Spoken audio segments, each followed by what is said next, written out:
लेकिन क्या हमारा ज़मीर भी मुतमईन है इस बात पर? वस्तफ्ति नफ्सक, अपने ज़मीर से पूछ लो पहले, क्या वाकई हम मुतमईन हैं इन नताइज से? और जनाब अयाज़ साहब, क्या वाकई आप लाहौर के नताइज से मुतमईन हैं? अल्लाह आपको मुतमईन रखे जी, अल्लाह आपको मुतमईन रखे। लेकिन हर चंद के है नहीं है।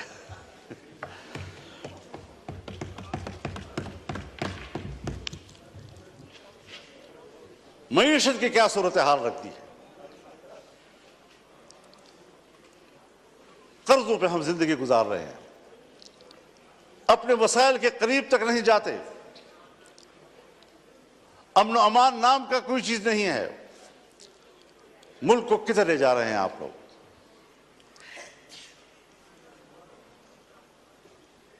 आप आए जरा, लाहौर से जरा सफर करें और आए जरा, मैं आपको दावत देना चाहूंगा डेरा इस्माइल खान में, टांक में, वजीरिस्तान में, लक्की मरवत में, बाजावड़ में।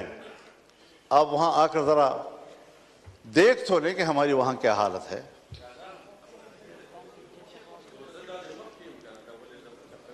हमें तो इलेक्शन में निकलने ही नहीं दिया गया।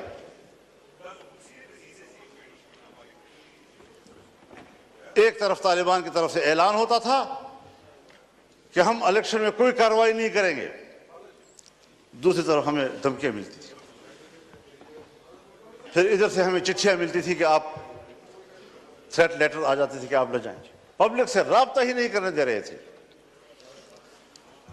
और जो ही इलेक्शन गुजरा, सारे थ्रेट लेटर खत्म हो गए, खैर खैरियत हो गई। अब न वहां हमें कोई कत्ल करने वाला है, न कोई दहशतगर्द है, न कुछ है। लेकिन ये बात जो हमारे उन इलाकों से मुताल्लिक लोग हैं या बलूचिस्तान से मुताल्लिक लोग हैं, चाहे वो पश्तून बेल्ट है या बलोच बेल्ट है, वहां पर कंट्रोल रियासत का नहीं है। और मैं बड़े अदब से कहूंगा, मुझे ये लफ्ज नहीं कहना चाहिए, लेकिन हकायक को सामने लाते हुए कहना पड़ रहा है कि पाकिस्तान इस वक्त एक गैर महफूज रियासत है। जब रियासत गैर महफूज होगी तो जिम्मेदार कौन होगा?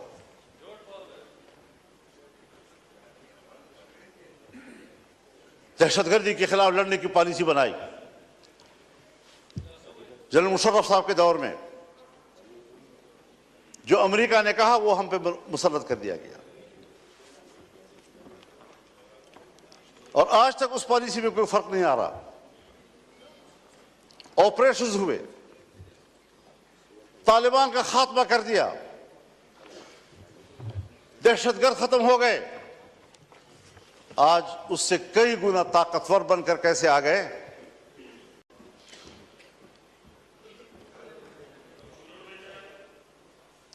जरा मुझे भी दिखा दे बेटा। बिल्कुल ठीक है जी।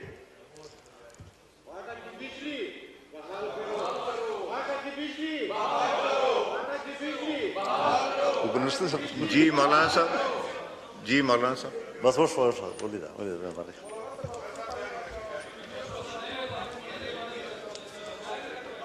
तो जनाब स्पीकर, आफरीदी साहब मैसेज आ गया, आपको पॉइंट ऑफ ऑर्डर में दूंगा, आप तशरीफ रखें। मैसेज हो गया आफरीदी साहब, मैसेज हो गया। आपकी जमात ने नाम नहीं लिखा था, मैंने आपका नाम लिखा है, और ये इंपॉर्टेंट इशू है। मैं इसको टेकअप करूंगा। अभी मैं MQM के दोस्त को दूंगा, फिर आपको दूंगा। जी मौलाना साहब। हाँ तरह करना।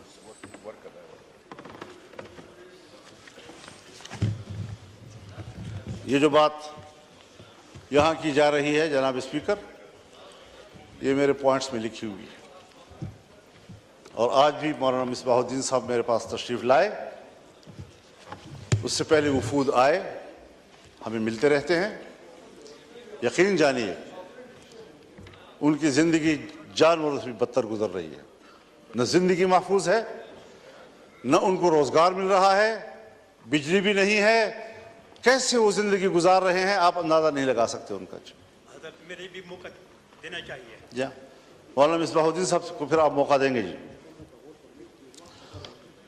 तो सूरत हाल आज ये है कि अमन अमान किधर है आपका जी। मगरिब के बाद आपके थाने बंद हो जाते हैं, मगरिब के बाद पुलिस चौकियां बंद हो जाती हैं, आपकी सारी पुलिस महफूज पनाहगाहों में चली जाती है और मुसल्लह ग्रुप जो है वो कंट्रोल ले लेते हैं पूरे इलाके का। क्या इस पर कभी गौर हुआ है? बस इलेक्शन है, बस अपनी मर्जी का ऐवान बनाना है, अपनी मर्जी की असेंबली बनानी है, किस लिए अपनी मर्जी की बनाते हो? वोट तो उलमाए किराम फरमाते हैं शहादत है, कोई कहते हैं अमानत है, कोई कहते हैं बैत है। तो यहां तो ना शहादत है, ना अमानत है, ना बैत है।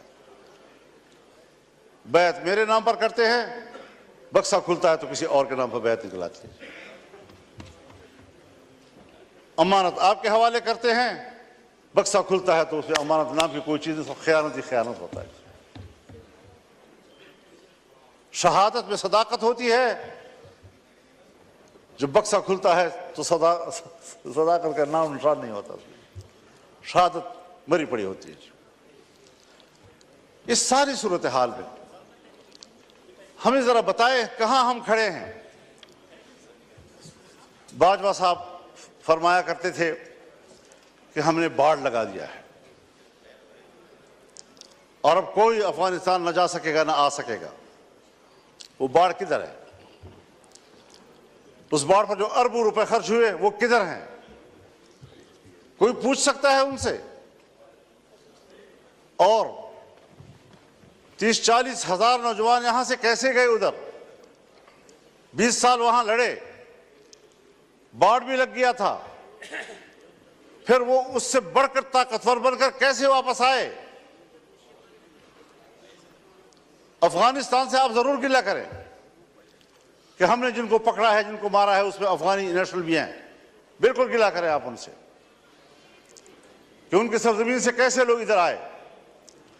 उनसे कोताही हुई कि उन्होंने अपने सरहद पर उनको कंट्रोल नहीं किया, लेकिन आप भी तो सरहद पर बैठे हैं, आप क्यों नहीं रोक सके उनको?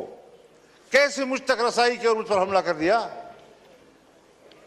कैसे आए और बाजौड़ में मैंने 80 लोगों की लाशें उठाई एक ही जलसे में? ये तल्ख वाकयात कोई हमें समझाए तो सही, क्या सियासत हो रही है? मेरे ख्याल में उसूल एक ही है, वही उसूल जो अमेरिका ने अपनाया है कि इस्लामी दुनिया में और कमजोर दुनिया में दहशतगर्दी और अस्करियत पैदा करो, और जहां पर कोई ऐसी अस्करियत पैदा होगी वहां पर अमेरिका को अपनी फौजें ले जाने का जवाब हासिल होगा। दहशतगर्दी उसकी जरूरत है। इस्लामी दुनिया पर अपनी गिरफ्त मजबूत करना, इस्लामी दुनिया में फौजें उतारना। आज तमाम अरब ममालिक के अंदर अमेरिकी फौजें मौजूद हैं, कहीं पर 5000, कहीं पर 3000, कहीं पर 2000, कहीं पर 1000, कहीं पर 500। कोई भी मुल्क ऐसा नहीं है अरब दुनिया का कि जिसके अंदर उनके फौज मौजूद ना हो, जिनके समंदर में उनके बेड़े मौजूद ना हो। पूरी इस्लामी दुनिया को कंट्रोल कर रहा है। क्या मतलब? मैं तो अमन के लिए जा रहा हूं, इंसानी हुकूक के लिए जा रहा हूं। कौन से इंसानी हुकूक? वो इंसानी हुकूक जो ग्वांटानामो में हमें नजर आए, जहां तुमने मुसलमानों को बरहना करके बंद कोठरियों में फेंका, जिनके बर्फ के तोदों के ऊपर उनको लिटाकर उनके ऊपर बैठकर सिगरेट पीते रहे। आज भी बगराम और शबरगान के उकूबत खाने उनके खून से लथपथ हैं। गवाहियां दे रहे हैं कि यहां क्या मजालिम किए उन्होंने। उनके सामने कुरान करीम को की तजलील की गई। कोई है जो इस पहलू पर भी बात कर सके? बस ये दहशतगर्द, ये दहशतगर्द, ये दहशतगर्द, और उसके मुकाबले में उससे बढ़कर दहशतगर्दी हो रही है और कोई उनको रोकने वाला नहीं है, ना उसको कोई बात करने वाला है। इराक में क्या किया गया? अबू गरैब जेल में क्या जिंदा इंसानों पर नंगा करके उन पर कुत्ते नहीं छोड़े गए और कुत्तों से उनके जिस्म को नहीं नोचा गया? ये हैं उनके इंसानी हुकूक। इस्लामी दुनिया को तोड़ना, मुल्कों को तकसीम करना और इंसानी हक की बुनियाद पर वहां जाना। आज फिलिस्तीन में क्या हो रहा है? अक्टूबर से लेकर अब अप्रैल खत्म हो रहा है, 40,000 से ज्यादा गजा और खान यूनुस के मुसलमान शहीद हो चुके हैं। ये बच्चे हैं, ये खवातीन हैं, ये बेगुनाह शहरी हैं, ये जंगजू नहीं हैं। जंगजू से मुकाबला करो, वो आपके साथ लड़ने के लिए तैयार। सबसे ज्यादा बच्चे जो इन दिनों में शहीद हुए हैं वो गजा के हैं। कोई मुसलमान है हुक्मरान जो उसके लिए कोई आवाज उठाए? और फिर अमेरिका और बरतानिया और यूरोप इंसानी हुकूक की बात करे, जिनके हाथों से इंसानियत का खून टपक रहा है। इंसानियत का खून टपक रहा है और इंसानी हुकूक के अलमबरदार।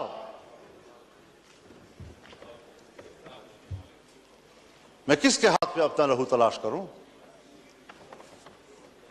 हर तरफ खून ही खून और हम उसमें जिंदगी गुजार रहे हैं। और अगर मुल्क के अवाम या अवाम के नुमाइंदे कोई किरदार अदा कर सकते हैं तो उसके इलेक्शन का यह हशर कर दिया जाता है जो हम देख रहे हैं। तो जरा इस हवाले से हमें अपनी तारीख को भी देखना चाहिए, हमें आने वाला मुस्तकबिल ठीक कर लेना चाहिए। यह क़ियादत का मसला है, यह क़ियादत का मसला है। मैं तो आज भी कहता हूं और हमदर्दी की बुनियाद पर कहता हूं, जनाब मियां नवाज शरीफ साहब से भी और जनाब शहबाज शरीफ साहब से भी और अपने बरखुरदार बिलावल ज़रदारी साहब से भी कि अवाम के लोग हो, चलो इकट्ठे अवाम में जाते हैं, छोड़ो इस इक़्तिदार को, आए इधर बैठें और अगर वाकई लार्जर ग्रुप पीटीआई है दे दो उनको हुकूमत।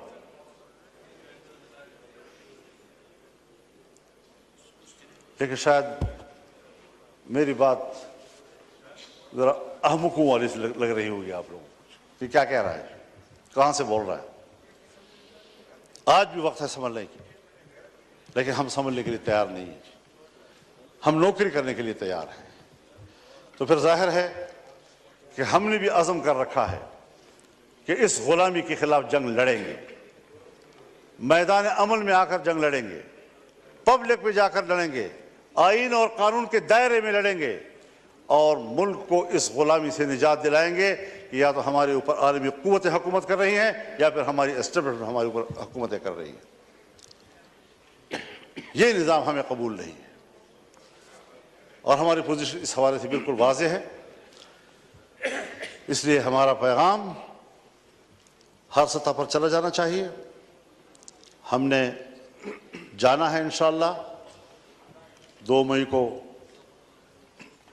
कराची में मिलियन मार्च होगा इंशाअल्लाह अज़ीज़।